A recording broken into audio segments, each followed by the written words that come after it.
So what's going on tonight? I heard you want to speak with us. Well, talk to my mom, you know, I guess she's like this light at the end of the tunnel, I guess.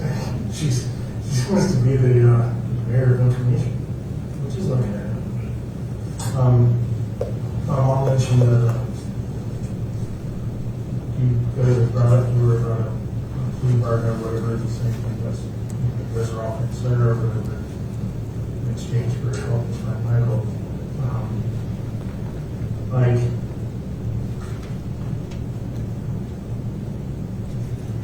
I don't, like, in the sense of helping to find Michael, I don't have the issue with going out and trying to help locate and search, and, you know, like on that aspect, but I guess I kind of want to know, you know, I know you guys told my mom, you know, and people at what time, like, in what aspect, you know, like, I don't, you know, like I gave you guys a pretty, you know, a pretty substantial amount of, you know, what I thought was decent info the last time, you know, you guys talked. You know, it's like, at this point, I don't really have any more to give other than I just want to know if, like, when you tell my mom that you're willing to, you know, offer me some clear exchange with my uncle, physically going out to try to look for him, helping with the search or whatever it may be, you know, or is it just, you know, feeding you guys information? Because I haven't given you guys what I know, you know, like I already know what I thought was valuable information. But I don't have a problem at all with wanting to help with the search, because I want to be able to have this liquid copy. It's not fair to set up his mother and his family, you know. So, I don't think that, sometimes it takes a little time for us to go over stories and stuff, especially things that have happened to us, and remember everything that's happened. And I don't think you've told us everything yet. And so I think there's probably still some more information that you could help us with. And it would depend on what information you had as far as anything like that. Again, I gave you guys what I had.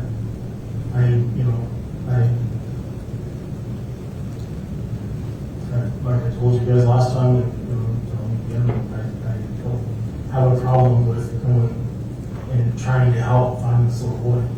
But as far as knowledge of his whereabouts, or where, I've given you guys where he could be. I've talked about what I've seen with the duffel bag.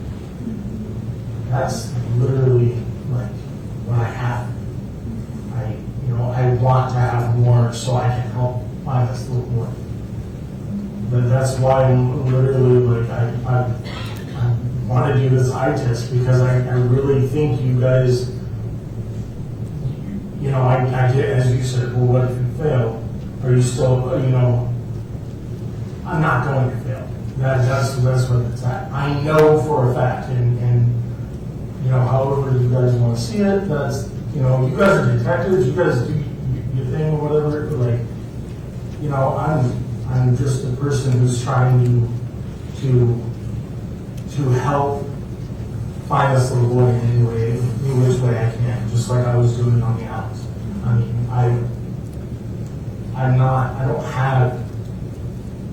I don't think you guys understand, I don't have what you're looking for. And I think once we do the eye test, you guys are going to be like, well, he really wasn't, he wasn't lying. Like, and that's my point I'm trying to make, is like, I get you guys have your due diligence and your job to do and whatnot, but I'm also telling you, as someone, I've given you guys what I can, but I also know that there's a certain point beyond and above that, you get stuck at a point where you don't have anything else to relay. And when I'm telling you I don't have anything else to relay, don't have anything else to relay. It's not that I don't want to give it to you. It's not that I don't want to cooperate. I mean, for you guys down here, I wouldn't, give you guys information, of what I've recollected if I didn't want to cooperate, if I didn't want this little boy to be found. Just trust me, I want him to be found. Like, I have many, many nieces and nephews. I've got friends that have got little boys, little kids, and it's like, to be labeled as that one person, which is what I'm being labeled as. I mean, I'm sure as anybody else,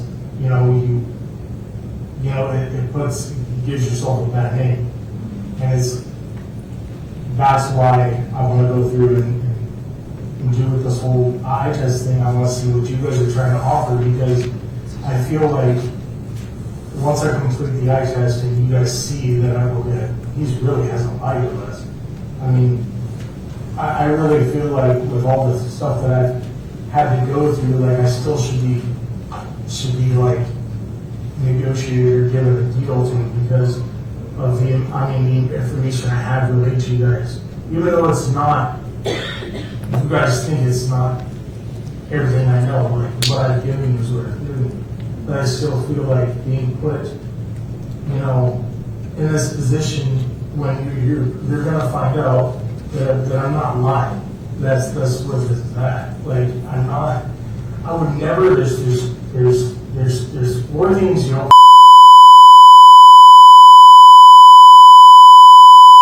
money or food. Food being the fourth one. I wouldn't put that second, but I literally am a very, very, very firm believer in those things, and to mess with somebody else's life like that, with like what's happened, is completely beyond anything on me.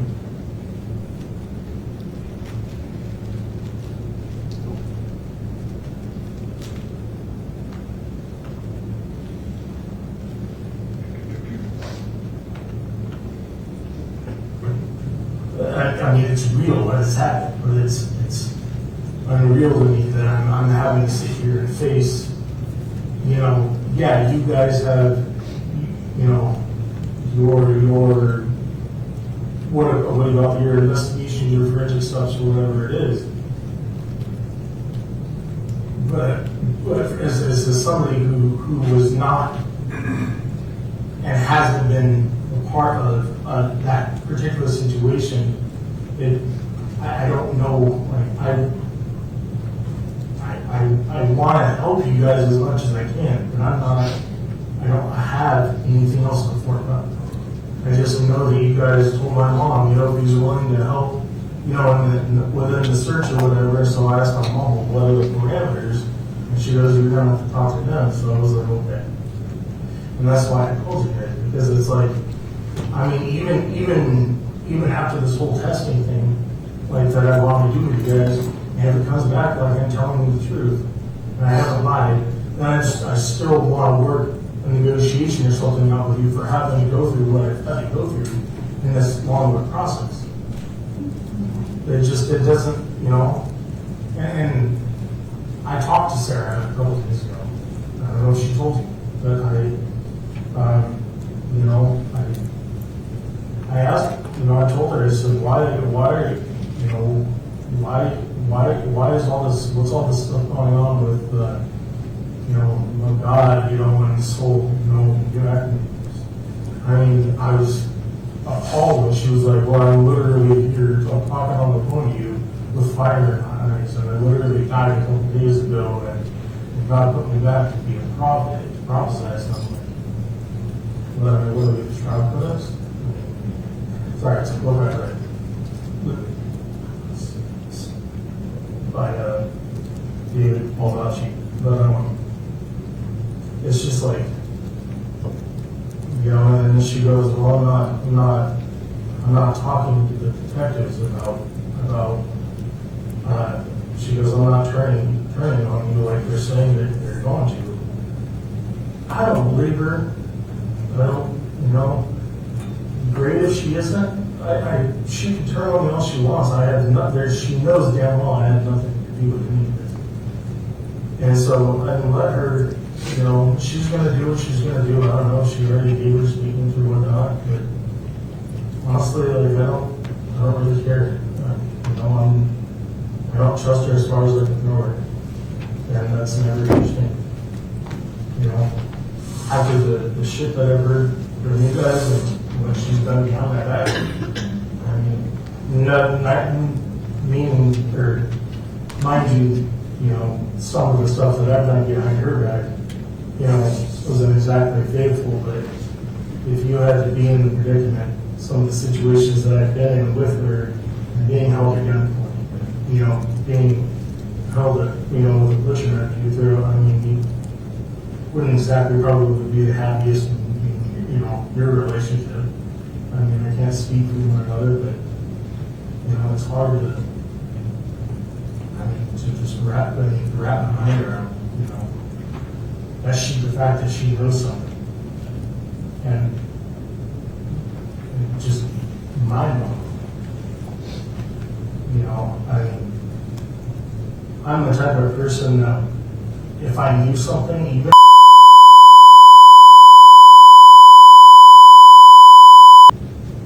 taking a little boy, taking a kid from his family, I would kill somebody, allegedly.